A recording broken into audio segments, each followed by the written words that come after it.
इंदापुरातील कार्यकर्त्यांनी शरद पवारांची भेट घेतली आणि आमच्यातीलच इच्छुक उमेदवारांना संधी द्यावी अशी मागणी शरद पवारांकडे केलेली। याच विषयी बोलण्यासाठी आपल्या सोबत आप्पासाहेब जगदाळे, प्रवीण माने आणि महारुद्र पाटील आहेत। आपण सुरुवात तालुका अध्यक्ष महारुद्र पाटील यांच्याकडून करूयात। कसं बघताय? आपण पाहतो गेले 20 वर्ष एका व्यक्तीने इंदापूर तालुक्याचं नेतृत्व केलं, त्यानंतर गेले 10 वर्ष दुसरी व्यक्ती इंदापूर तालुक्याचं नेतृत्व करत आहे। काल महाराष्ट्रामध्ये लोकसभेच्या निवडणुका झाल्या आणि त्या लोकसभेच्या माध्यमातून महाविकास आघाडीला मोठ्या प्रमाणामध्ये महाराष्ट्रातील जनतेने साथ दिली। आपण बारामती लोकसभा मतदारसंघातून आदरणीय सुप्रियाताई सुळे ह्या ज्यावेळेस उभ्या होत्या त्यावेळेस या आजी आणि माजी जे इंदापूर तालुक्याचे लोकप्रतिनिधी होते त्यांनी ताईंच्या विरोधात काम केलं। त्यामुळं आमच्या सर्व कार्यकर्त्यांची आज इच्छा आहे की आमच्या पक्षाकडे ज्यांनी मागणी केली ते कार्यकर्ते सर्व सक्षम आहेत, त्यांच्यापैकी कुणालाही उमेदवारी द्या।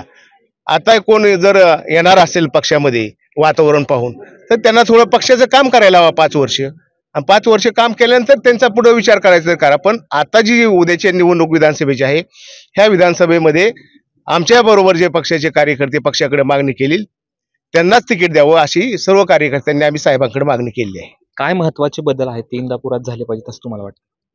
कशाच्या संदर्भात तुम्ही मागणी करताय उमेदवारीची, त्याच्यानंतर तुम्हाला काहीतरी ड्रीम असेल ना किंवा हे उद्दिष्ट असेल की आपल्याला हे करायचंय, त्याच अनुषंगाने विचार। इंदापूर तालुक्यामध्ये विषय अनेक आहेत, फक्त रस्ते हाच विषय नाहीये। तालुक्यामध्ये विषय मेन पाण्याच्या प्रश्नाचा आहे। 22 गावाचा पाण्याचा प्रश्न आहे, त्यानंतर खडकवासल्याचा प्रश्न आहे, नीरा भीमा नदीवरले दोन्ही बंधाऱ्याचे प्रश्न आहेत आणि उजनी बॅकवॉटरचे प्रश्न आहेत, त्यानंतर लाईटचा प्रश्न आहे, बांधावरच्या भांडणाचा प्रश्न आहे, पांधन रस्त्याचे प्रश्न आहेत, सर्वे नंबरचे रस्त्याचे प्रश्न आहेत, आरोग्याचा मोठा प्रश्न आहे, शिक्षणाच्या सुविधा आहे, नोकरीचा प्रश्न आहे, महिलांसाठी रोजगाराचा प्रश्न आहे। असे अनेक प्रश्न आहेत की जेणेकरून त्या माध्यमातून आम्हाला सोडवण्याची संधी या तालुक्यातील जनतेने द्यावी। दादा मला सांगा, कधी ठरलं इतक्या मोठ्या संख्येने या ठिकाणी यायचं आणि साहेबांना भेटायचं? खरं तर मगच या ठिकाणी आप्पासाहेबांनी सांगितलं की काल पक्षाचे तालुक्याचे अध्यक्ष, कार्याध्यक्ष व सगळीच या ठिकाणी पदाधिकारी आणि सगळ्यांची मनामध्ये 15 दिवसापासून एक खदखद होती की आपण ती खदखद या ठिकाणी साहेबांसमोर मांडू।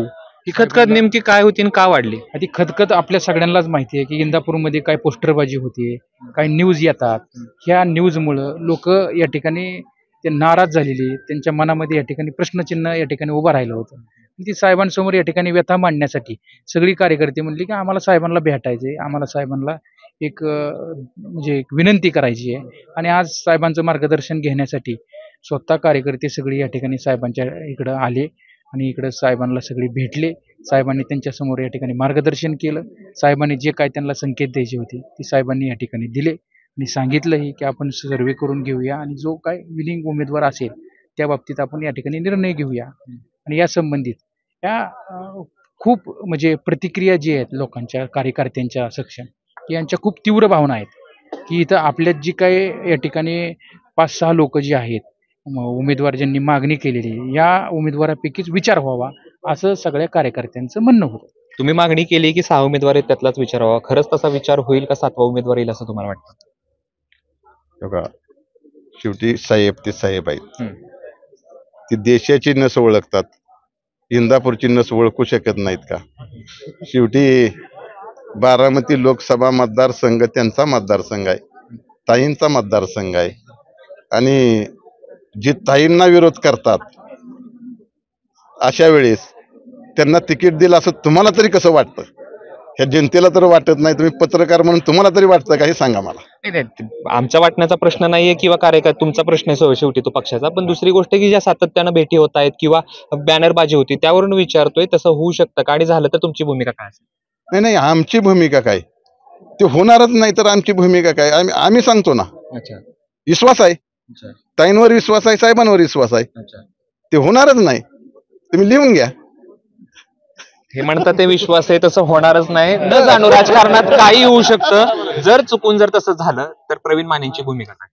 नाही, शेवटी पवार साहेबांनी एका शब्दात साहेबांनी सांगितलेलं आहे की पक्षामध्ये सर्वे केला जाईल आणि जो काही विजय कॅन्डिडेटच्या बाजूने सर्वे येईल आणि कार्यकर्त्यांच्या मेहनतीवर कार्यकर्त्यांना विचारात घेऊन योग्य तो निर्णय घेण्यात येईल असा संदेश साहेबांनी या ठिकाणी मगा दिलेला आहे. हर्षवर्धन पाटलांना एवढा विरोध काय कार्यकर्त्यांचा? तुम्ही अनेक दिवस झालं फिरताय. काल लोकसभेला